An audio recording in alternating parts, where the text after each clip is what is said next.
Voilà, nous, mensonge et réalité. Donc, on va parler de ça pendant 20 minutes, on va prendre des exemples, parmi plein d'autres. On va prendre des exemples de presse, d'associations environnementalistes, d'administration, d'OFB, sur des déclarations qu'ils ont faites.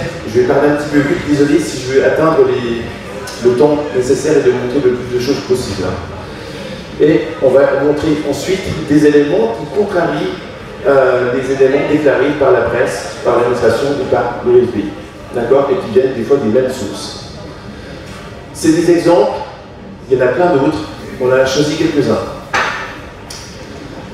Un exemple de film documentaire qui est passé à la télévision sur France 2, France 3, ou des films qui sont passés au cinéma, ou France 5, etc., qui annoncent que tout se passe bien, etc. On croirait, quand on est simple citoyen, on croirait que tout se passe bien, que tout peut aller.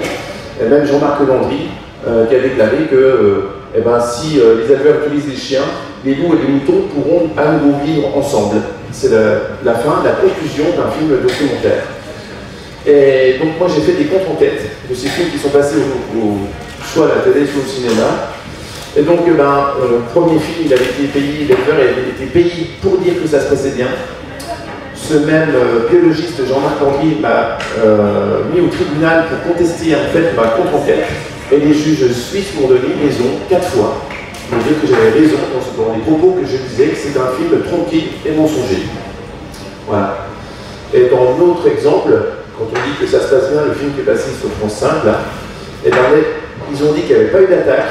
J'ai été retrouver l'éleveur en question.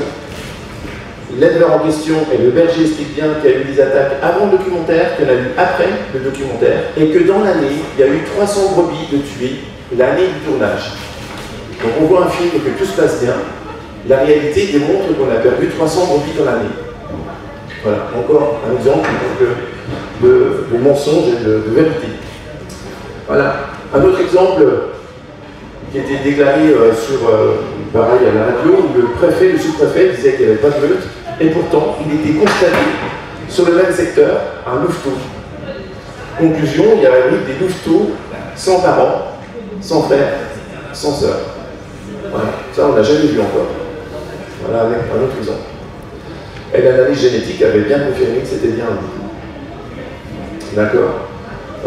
Tout ce qu'on dit, vous pourrez vérifier qu'il y a des sources qui sont ici. Le régime alimentaire qui est annoncé sur la page du loup en France, donc géré par l'OFB, annonce que le loup mangeait essentiellement des animaux sauvages, la faune sauvage, jusqu'à 76%, d'accord, d'animaux sauvages. Et en fait, ils ont pris qu'un morceau d'étude. Parce que si on reprend la même étude, on voit qu'il y a 50% voire plus d'animaux domestiques qui sont consommés. Donc en fait, pour moi, c'est un mensonge aussi, parce qu'ils ont montré qu'un bout d'étude qui leur a mangé. D'accord? Un autre exemple aussi de problème, toujours pour dire que tout se passe bien, que le loup il est en danger imminent, ou dire qu'il est en voie de disparition, etc. Voir sur le site de la page de l'OFB qui dit effectivement qu'il est dans ce statut de préoccupation mineure au niveau européen, et voir vulnérable au niveau français. Qu'est-ce que ça veut dire? Ça veut dire qu'il est au même niveau de danger que le renard, que le dauphin, que le castor, que le crapaud, ou voir la vipère, la mésange, le brochet aussi. C'est dans les mêmes stades de ce niveau-là. Donc on se bat pour dire, oui, il n'a bientôt plus, mais jamais on va dire que le brochet, il n'a plus. Et qu'est-ce que font ces associations environnementalistes pour protéger ces autres espèces? On parle que du loup, comme s'il était vraiment en voie de disparition. Mais non, on ne parle pas des autres espèces. Autre exemple aussi de problème, sur le site de l'OFB, il nous montre ça comme le modèle d'un loup. Quand on voit cette photo-là qui est sur le site de l'OFB, pour moi ça ne fait pas trop loup. Pourquoi? Parce que vous voyez aussi le niveau du masque là, il est trop prononcé. Il est blanc, ok, mais il est trop prononcé dans la différence. Les oreilles trop un peu pointues. Le ventre aussi, comme vous voyez là, il est un peu trop anguleux, parce que normalement, le vrai loup, c'est beaucoup plus mélangé. Il n'y a pas le masque aussi prononcé, comme les chameaux qu'on connaît. Normalement, ça doit être comme ça. Et au niveau du ventre, il est beaucoup plus imposant. Il n'est pas aussi sceptique comme l'autre. D'accord? Voilà, ça c'est des défauts. Et autre problème, quand on voit l'OFB, quand ils font des formations loups, on voit, ils présentent des fois un loup, comme vous voyez là, pour le décrire, on a fait des analyses sur ce loup italien, ils disent loup italien, et 2 laboratoires, dont un en Espagne, dont un en Allemagne, confirment bien que c'est un loup qui vient des pays baltes, et pas un loup italien. On trouve par analyse, on leur a dit, mais ils ne s'en inquiètent pas. Voilà ce que je vous disais tout à l'heure. Pour les analyses génétiques, on nous a dit aussi qu'il n'y avait pas de loup hybride en France pendant des années. Depuis 2018, ils ont avoué qu'il y avait 11% d'hybrides. Première génération, 3,6, après c'est la deuxième génération en plus, on arrive à 11%. Ils ont dit qu'il y avait 11%. Et au fur et à mesure des années, on ne voit plus. Ils ne le montrent plus en fait. Ils ne disent pas qu'il y a des colonnes hybrides. Donc on ne voit même plus. On sait qu'il y a 11% d'hybrides, mais ils ne veulent plus le montrer. Voir aussi, quand on va sur le site des indices, ils montrent des fiches signalétiques de loups, mais ils disent ni le nom, ni c'est un hybride ou pas. Au fur et à mesure des années, on a de moins en moins d'informations. Autre exemple encore de problème, la taille des meutes. Si vous allez sur le site de l'OFB, c'est marqué 150 à 300 km². C'est la taille des meutes qui est écrite dans la description sur la page de l'OFB. Par contre, si on regarde aussi au niveau des cartes de meutes de loups en France, ils mettent des pastilles vertes, je les ai mesurées, ça fait exactement 176 km². Donc ça, déjà, ça diminue. Et on a eu le problème, on pense qu'il y en a 2 dans une. Pourquoi? Ça, c'était aux États-Unis, dans le Minnesota. Ils ont mis des colliers sur les loups, et comme ça, on pouvait voir la distance qu'ils faisaient, et au fur et à mesure qu'ils tournaient dans la meute, on arrivait à dessiner les meutes. Les meutes, elles se retrouvent comme ça. On les voit comme ça. Mais personne ne va regarder l'échelle. Ça, c'est 5000 miles, on dit, ça fait 8 km. Et j'ai mesuré la taille, ça fait 85 km² de moyenne. Donc on est bien loin des 150 à 300 km². D'accord? Et ça, en Espagne, en Italie, une mesure des tailles des meutes, c'est souvent 100 km². Et on le voit aussi en France, c'était constaté, sauf que l'OFB, ils font toujours des concerts. Autre problème, alors l'expérience montre un exemple de pastoralou, une véritable réussite avec un taux de prédation proche de 0 pour les moyens de protection quand pastoralou va mettre des bergers, etc., des aides bénévoles, etc. C'est ce qu'ils nous disent. Voilà. France Environnement aussi, ils disent bien aussi que les constats montrent l'efficacité des moyens de protection parce qu'il y a une baisse justement des attaques malgré le nombre de groupements. Donc on a l'impression que tout va bien, c'est de mettre les moyens de protection qu'il faut. Et pourtant, personne ne fait référence des recherches de l'INRAE qui expliquent bien que ces moyens de protection ne fonctionnent plus bien, qu'il y a plus d'attaques maintenant de jour que de nuit, qu'on a même atteint des taux de 70% d'attaques de jour dans les Alpes-Maritimes en ce moment, et que voilà, ça ne marche plus quoi. Et ça, ils ne veulent pas le montrer. Enfin, on ne le dit pas assez en fait. D'accord, ces moyens de protection ne suffisent plus. Et pour dire, sur le site de la Bréal, ils montrent dans les documents moyens de protection. Il faut utiliser ce bouquin-là. Ils le disent bien, j'ai trouvé que ça comme document sur le site de la Bréal, qui a justement cette personne-là qui s'appelle Laurent Garde, elle a expliqué tous les moyens de protection possibles et leur efficacité. Et il s'est rendu compte lui-même, à la sortie du bouquin, un an après, que tout ce qu'il avait écrit était périmé. Donc c'est pas moi qui le dis, c'est pas les paysans qui le disent, c'est l'INRAE, c'est le CERPAM, c'est etc. qui disent que ça fonctionne plus ces moyens de protection. Alors, selon une étude que disent aussi le WWF et d'autres organisations environnementales, c'est bien aussi que si on attaque, enfin, si on tue des loups, eh ben, on va augmenter la prédation. C'est une idée qui est véhiculée dans les médias, qui est véhiculée un peu partout. Oui. Le problème, c'est qu'il y a une vingtaine d'études qui expliquent bien l'efficacité de ces moyens de protection.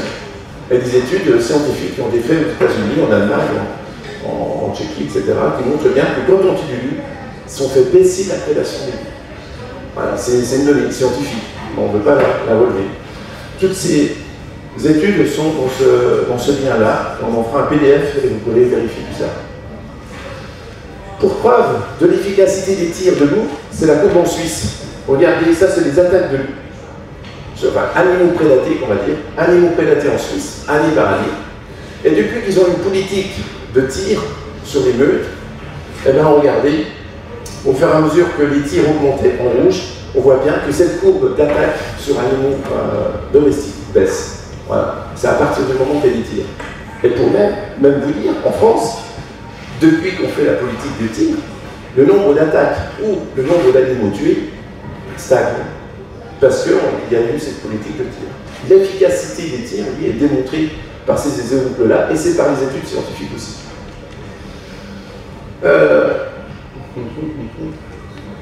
Alors, qu'est-ce qu'on dit aussi sur le site de l'Adrial ou sur le site de la préfecture? Que le loup gris ne représente aucun danger pour les humains car il est très craintif et évite les lieux trop fréquentés par l'homme. C'est ce que dit une préfecture.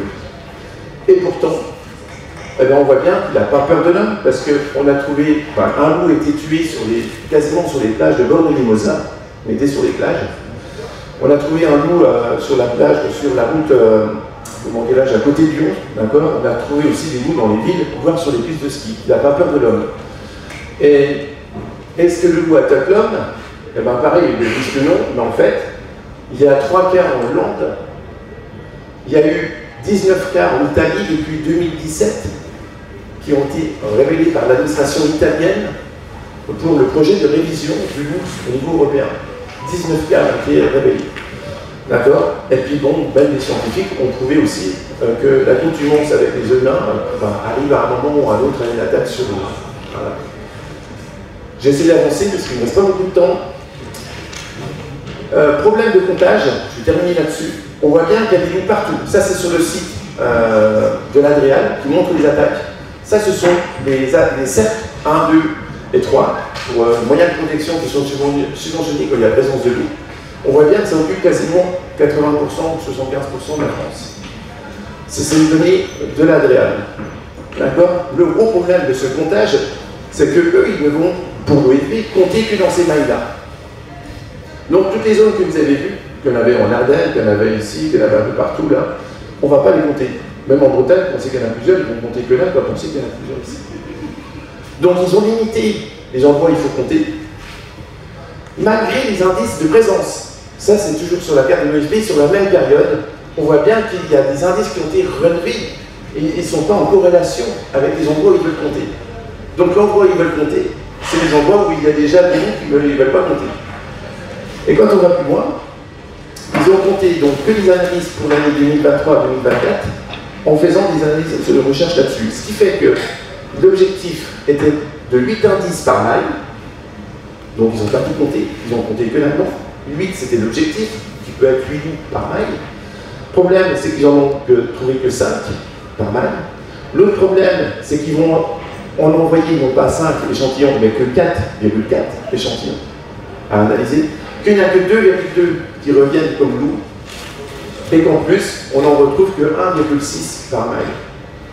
Des endroits où il y a des meutes quasiment les unes sur les autres, ils ont découvert que 1,6 loups par analyse génétique qui identifie le nombre de loups. La base de calcul avec un coefficient Passatikis sur cette base-là. Donc la base est déjà très faible. Et quand on trouve ces analyses, si on les met sur une carte, eh bien, la base de calcul, ici, c'est chaque chiffre, c'est le nombre de loups qu'ils ont identifiés génétiquement.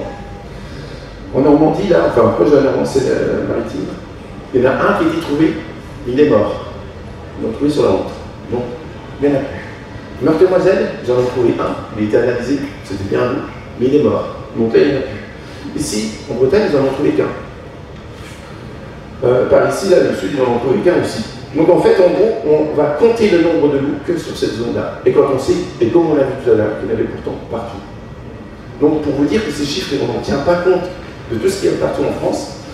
Et en plus, dans les zones où il y en a, ben, ça pose problème parce qu'en fait, un exemple, là on a compté que ça. Dans les Alpes-Maritimes, 65 loups, il y en a déjà 14 tués. Et ils ont tué 50 par an. On se dit, mais c'est pas possible, il en reste plein de loups. Ça y est là. Ok, voilà le problème. Si on tient compte des loups identifiés avec un coef qui est légèrement varié, donc variable, si on tient compte aussi des loups qui ont été pris en été, tout ça, on a un petit peu plus de loups, mais la base reste quand même faible. Voilà. Et je vais terminer là-dessus, et on pourra répondre aux questions comme ça. On dit que dans les autres pays, ça se passe bien. Et voici un exemple des Asturies qui sont ici, une partie là, qui est l'équivalent de 2 départements français.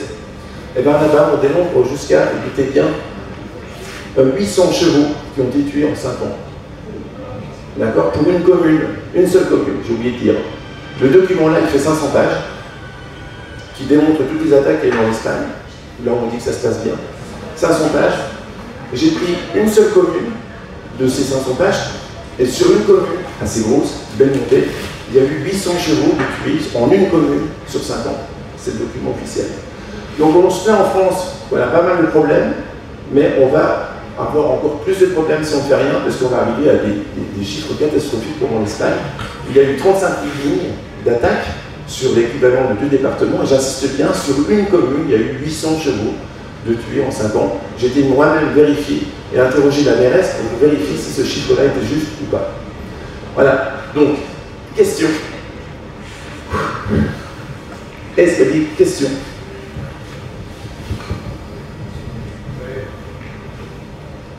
On ne peut rien faire.